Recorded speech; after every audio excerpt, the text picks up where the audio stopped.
So much to talk about, so much to discuss.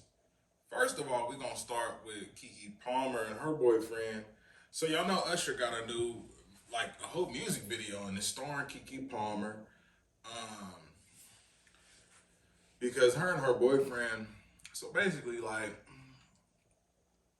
her boyfriend took her to a Usher concert. Cause y'all know Usher be doing like Usher be performing in Las Vegas. So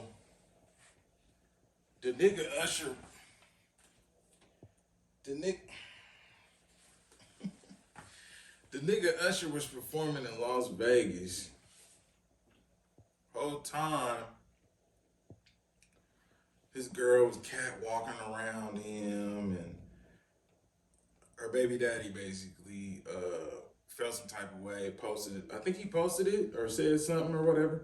Fast forward to now, this nigga Usher, his marketing team is genius. Period. Usher's marketing team is genius. She's actually starring in his music video. Walking around looking like him and just like, so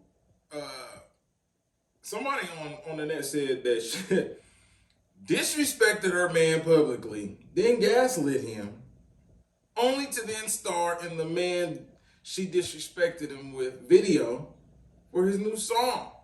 Where the first line is, I heard your boyfriend looking for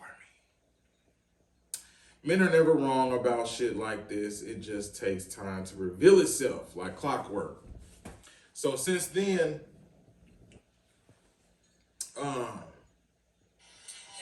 it's been said that he's done with her. I read something saying that he has parted ways. They still have a baby though. So shout out to them, you know what I mean? Prayers to them. I mean, you know, people go through things.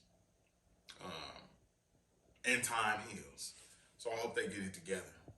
If you're now tuned in, it's your boy Mike Kildueno. This is the Out the Way podcast. So yeah, moving along. Let's see what else we got to discuss.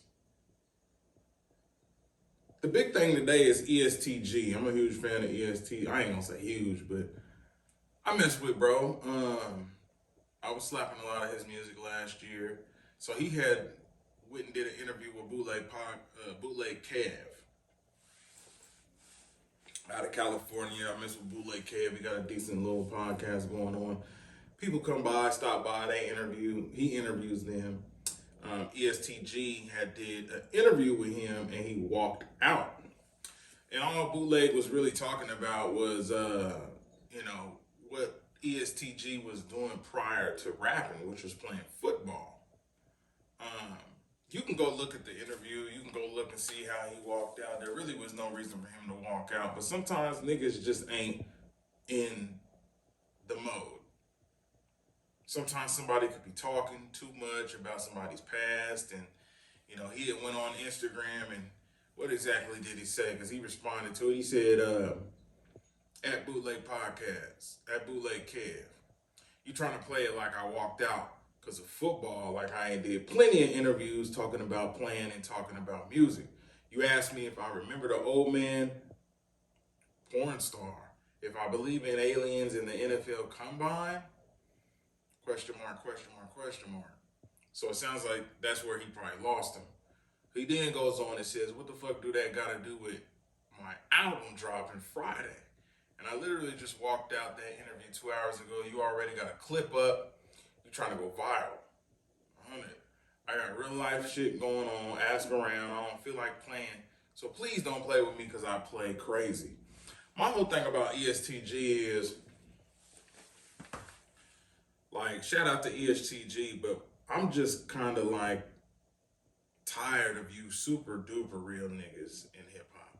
Like, hip hop is an entertainment level it's an entertainment society level. All that street shit that there, excuse my language, but all that street stuff going on, bro, like, you're not about to do nothing crazy with him. You look like a pussy if you got something going on with somebody that's interviewing. Somebody that's interviewing you, this is their job. This is what they do on a regular with people like you in the entertainment industry. So for you to then because there obviously was a small misunderstanding. So for you to then get up and leave, which is one thing, totally understandable. You done with the interview, you're done. Time heals, people move on. But for you to then go on the internet and mention this dude on your Instagram story and talk all this stuff when you could have did that in person, it's so fugazi to me, and it just shows how emotional niggas can be.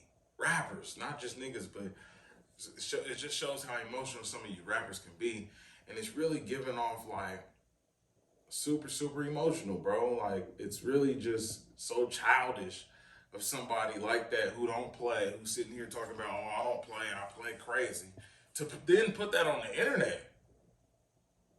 When you could have just had a conversation, you could have just said, hey, give me 1 second, cut this. Or even, you could have even talked about it.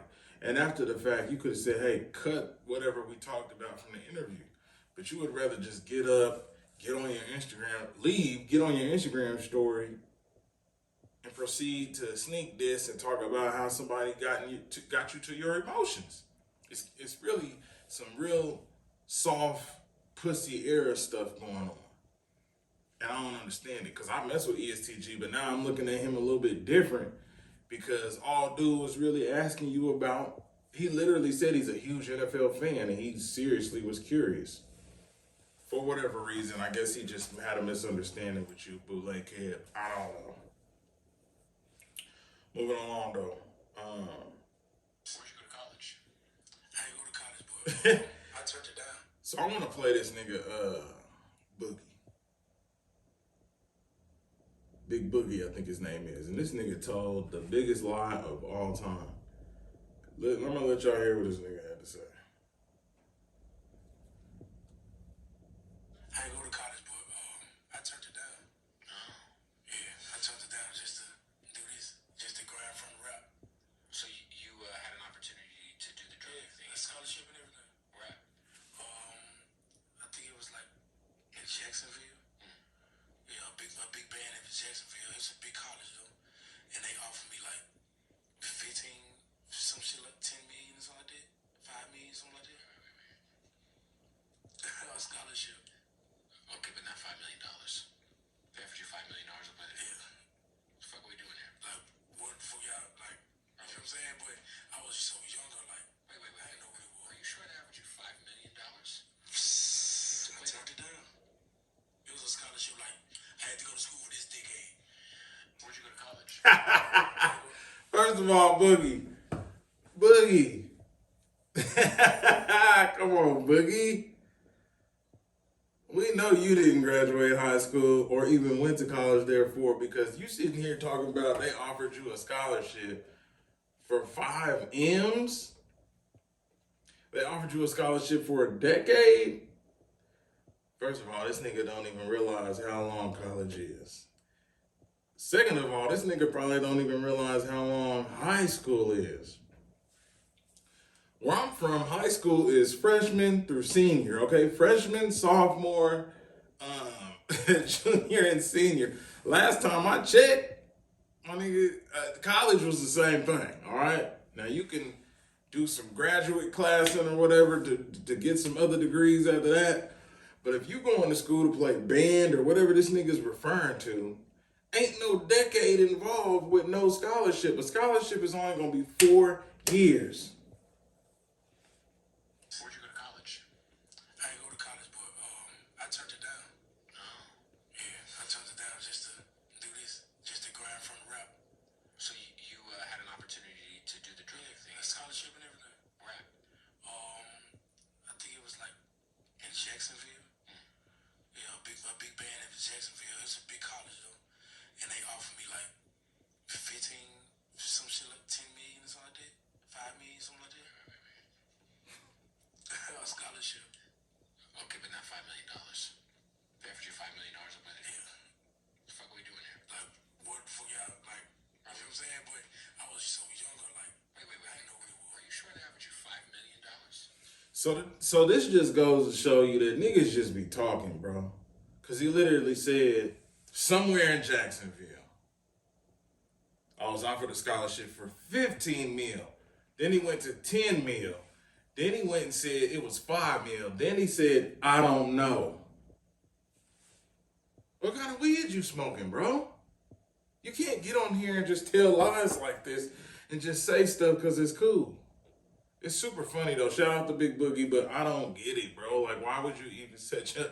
He got to be able to look at this clip now and be like, what was I thinking? Why would I say something like that? That really makes you look dumb as hell, bro. Like, that really makes you look stupid. I'm mad that niggas got to put themselves in situations like that to do that. Shout out to Young Thug. Apparently his birthday is today. He's 32 years old. Somebody's birthday was yesterday. Whose birthday was it? Free YSL, but it was somebody's birthday yesterday. Also, we have Angela Bassett's birthday. The lovely, beautiful Angela Bassett. Give her praise. Thank the Lord for Angela Bassett's fine self. Woo! My goodness. Happy 65th birthday in honor of Angela Bassett. Let us know in the comments what you think her best performance was. Most people are probably gonna sit there and say like how to get how Stella got her groove back, or what's love got to do with it. I don't know what my favorite Angela Bassett film is, honestly. I really don't know, but she is definitely a beautiful soul. Thank God for her, and like she's killing a lot of y'all right now. She's literally 65 years old. That's what's so crazy. Legend in the game for sure. Definitely a legend in the game. Can I say you a song? Let's see, what else do we have though?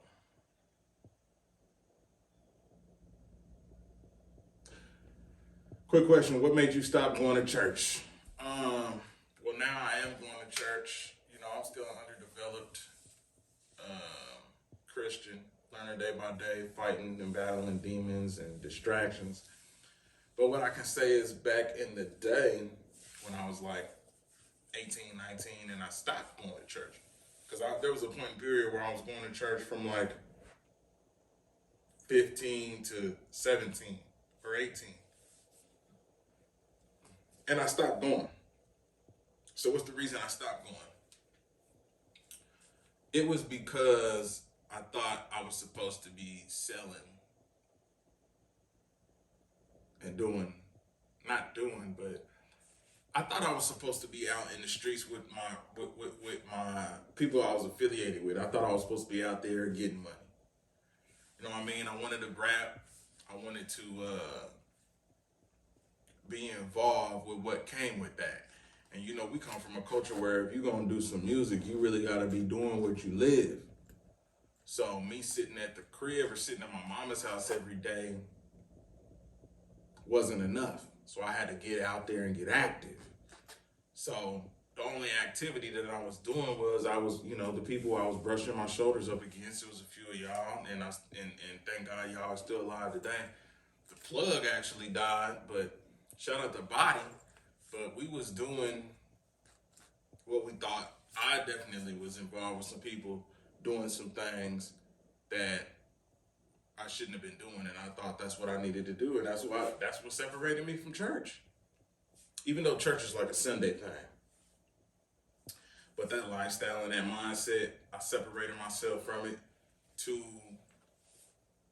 I ain't gonna necessarily say find myself, but you know, wasn't nobody stopping me. And you know, for a boy that's like becoming a man, 18, 19, 20, you know, it was easy for me to get out there and get active and really figure it all out. And trust me, I didn't figure it all out. I didn't figure a lot of it all out until I was like 27, 28. I was staying in Top City. I had to move to KC to really figure it all out. And it was when I was just completely alone. I was an individual with myself. A lot of people I was running with, I wasn't running with them no more. It was totally different. But that's the answer to the question why I stopped going to church. Drop a comment, let me know why you stopped going to church if you ever even had that situation come about. Doja Cat says she feels free after losing over 500 followers on Instagram for going off on her fans. First of all, Doja Cat, I'm not a fan. I'm not trying to sit here and say I don't care about her or anything like that. She's a good artist. There were some songs that were catchy and she did her thing. But this is dumb. At some point we gotta sit here and understand that trolling is trolling and clout is clout. Like, she feels free after losing over 500,000 followers.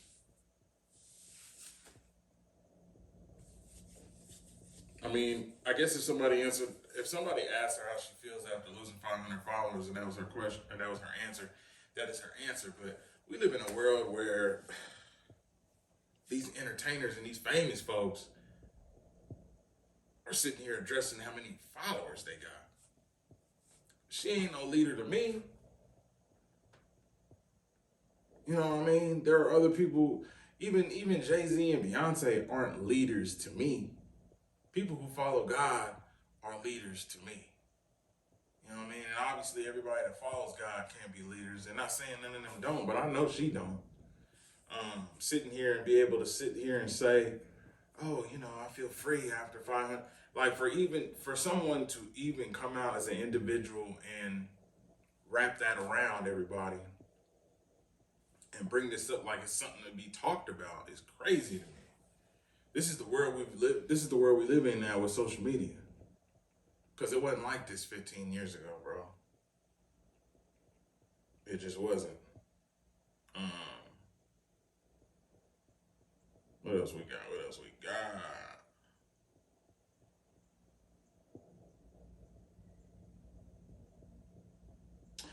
Real quick, I wanted to speak on Sexy Red and Glorilla. There's been a lot of talk on the internet about how Sexy Red kind of has, you know, blown Glorilla out the way. Like, I would say earlier this year, not even earlier this year, probably like last summer, you know what I mean, all the way up till probably about 6 months ago, if even that, Glorilla was the hottest female rapper. You know what I mean? Next to Cardi or whatever, but Cardi been doing her thing for a few years.